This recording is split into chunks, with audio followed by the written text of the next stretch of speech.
This channel does not promote any violent, harmful, or illegal activities. All content provided by this channel is meant for an educational purpose only. ভোটের মুখে আবার ভাঙড়ে বিস্ফোরণ হয়েছে, আহত হয়েছেন বেশ কয়েকজন। বুধবার রাতে ভাঙড়ের চালতা বেরিয়ায় বোমা বিস্ফোরণের ঘটনা এবং যেটা অভিযোগ যে বোমা বাঁধার কাজ চলছিল সেই সময় এই বিস্ফোরণ হয়। সত্যজিৎ আমাদের প্রতিনিধির সঙ্গে আছেন। সত্যজিৎ, কি খবর? আবার ভাঙড়ে এই বিস্ফোরণের ঘটনা ঘটেছে, পুলিশের তরফ থেকে কোনো পদক্ষেপ?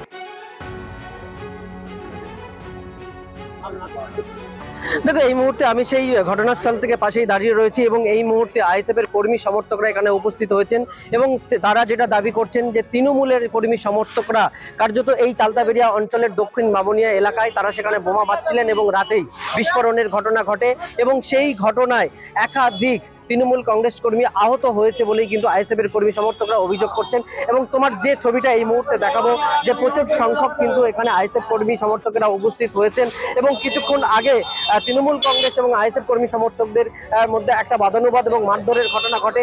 সেখানে কয়েকজন আইএসএফ কর্মী তারা আহত হয়েছেন। এখানে যারা আছেন আমি তাদের সঙ্গে একটু কথা বলবো, তারা কি অভিযোগ করছে। আপনারা কি অভিযোগ, কি ঘটনা ঘটেছিল একটু যদি বলেন। ঘটনা ঘটেছে কালকে গত রাতের বেলা, রাত 12:40-এ টিএমসির হারমাতেরা ওইদুল নিজে থেকে সরকার যে নির্দেশ দিয়েছে সেই নির্দেশ পালন করতে গিয়ে বোম বাঁধতে গিয়ে সেই বোম বাস্ট হয়ে দুজনা মৃত্যু হয়েছে, একজন আহত হয়েছে, একজনের লাশ পাওয়া গেছে ওই কোথায় বললাম শরীফনগর, একজনের লাশ পাওয়া গেছে শরীফনগরে, আর একজনের আমরা লাশ এখনো খুঁজে বার করতে পারছি না। আমরা কোনো ওখানে মারপিট করতে যাইনি, কোনো কারো কিছু বলতে যাইনি। আমরা সকালবেলা গিয়েছি, ওখানে গিয়ে আমরা বলি খোঁজটা নিই কি অবস্থা আছে, যেটা কিরকম হয়েছে না হয়েছে। এই আমাদের এই কথা বলা সময় দেয়নি। ওই দুল নিজে স্পটে এসে আমাদের পঞ্চায়েতে আবুল খারকে মেরেছে, নাকটা ফাটিয়ে দিয়েছে। এই একটা ভাই আছে, এই ভাইকে মেরেছে। ওরা 10-12 জন 20 জন ছিল, এদেরকে সুপটান করে মেরেছে। এর মারার আমরা শাস্তি চাই প্রশাসন থেকে। আজকে মার হচ্ছে কেন? প্রশাসন কোথায়?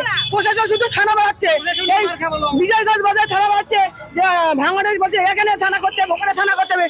থানা করে যত থানা করছে তত কি আমাদের আইএসএফ কি দমানোর জন্য, আইএসএফ কি দমানোর জন্য, আইএসএফ কি মার খাওয়ানোর জন্য?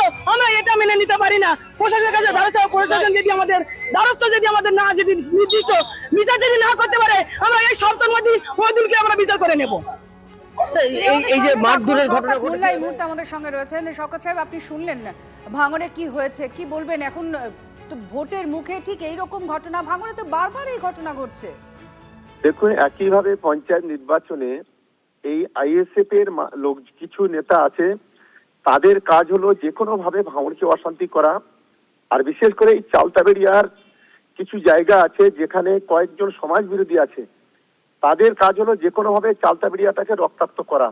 এর আগে আপনারা জানেন যে ভোট গণনার দিনও এই চালতাবেড়িয়াতে সেখানে ডিসিআরসি দখল করে তিনটে পুলিশের সঙ্গে গুলির বিনিময়ে 3টে আইএসএফ এর ছেলেও খুন হয়েছিল। ফলে এরা নিজেরা এই সমস্ত ঘটনাগুলো ঘটিয়ে তৃণমূল কংগ্রেসকে দোষারোপ করতে চাইছে। আমি এই বিষয়ে তীব্র নিন্দা করছি যারা এই ঘটনা পুলিশের সঙ্গে কথা বলবেন। আপনি তো প্রার্থী।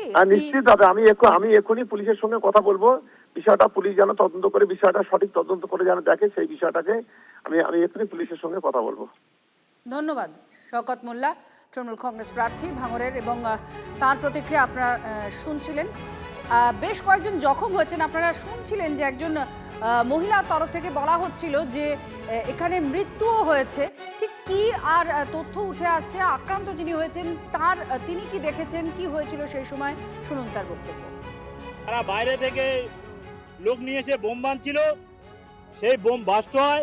এই শাসক দলের হারমাত যারা মনে করছে আমরা দক্ষিণ বামনে থেকে আর বার হব না, তারা আমার উপরে হামলা চালিয়েছে।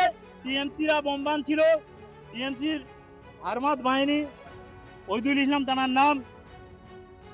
সরাসরি অভিযোগ করা হচ্ছে যে তৃণমূল কংগ্রেসের লোকজন এই ঘটনা ঘটিয়েছে। সেখানে বোমা বাঁধার কাজ চলছিল আর সেই সময় বিস্ফোরণ হয়। আবার কেউ বলছিলেন ক্যামেরার সামনে যে রীতিমতো হামলা চালানো হয়েছে। চালতাবেড়িয়া অঞ্চল, সেখানে এই ঘটনা ঘটেছে। আর তৃণমূল আর আইএসএফ এর মধ্যে সংঘর্ষও বাধে।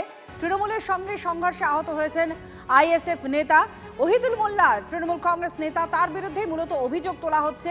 আর ঠিক কি হয়েছে ঘটনা, আরও তথ্য আপনাদের সামনে আমরা তুলে ধরছি, কারণ ভাঙড়ে এর আগে একাধিকবার অশান্তির ঘটনা ঘটেছে। ভোটকে কেন্দ্র করে ভোটের আগে পরে একাধিক ঘটনা ঘটেছে এই ভাঙড়ে। বারবার ভাঙড়ে বিস্ফোরণের ঘটনা, অশান্তির ঘটনায় খবরের শিরোনামে এসেছে। আর সেই ভাঙড়ে আবার ঠিক ভোটের মুখে এই বিস্ফোরণের ঘটনা। সত্যজিৎ আমাদের প্রতিনিধির সঙ্গে রয়েছেন। সত্যজিৎ, আর কি তথ্য? কারণ আমরা শওকত মোল্লার সঙ্গে কথা বলছিলাম, তিনি বলছেন যে পুলিশের সঙ্গে তিনি কথা বলবেন। তার অভিযোগ যে আইএসএফ এই পুরো ঘটনা ঘটিয়েছে। ঠিক পুলিশের তরফ থেকে কি কি পদক্ষেপ করা হয়েছে? দেখো, ইতিমধ্যে পুলিশ প্রশাসন সেখানে দাঁড়িয়ে আছে, কিন্তু তার আগে আমি একটা ছবি দেখাই যে এই ঘটনার পরেই যখন আইএসএফ এর কর্মী সমর্থকরা সেখানে উপস্থিত হন, তখন সেখানেই তৃণমূল কংগ্রেস নেতা ওহিদুল ইসলামের বিরুদ্ধে অভিযোগ সে এই আইএসএফ কর্মীকে মারধর করে এবং মাথাকের যা ছবি তুমি বুঝতেই পারছো যে রক্তাক্ত অবস্থায় আছে। তিনি কি বলছেন, কারা তারা মারলো তার থেকেই শুনবো। দাদা, কারা আপনাকে মারলো, কেন মারলো, কি বলবেন?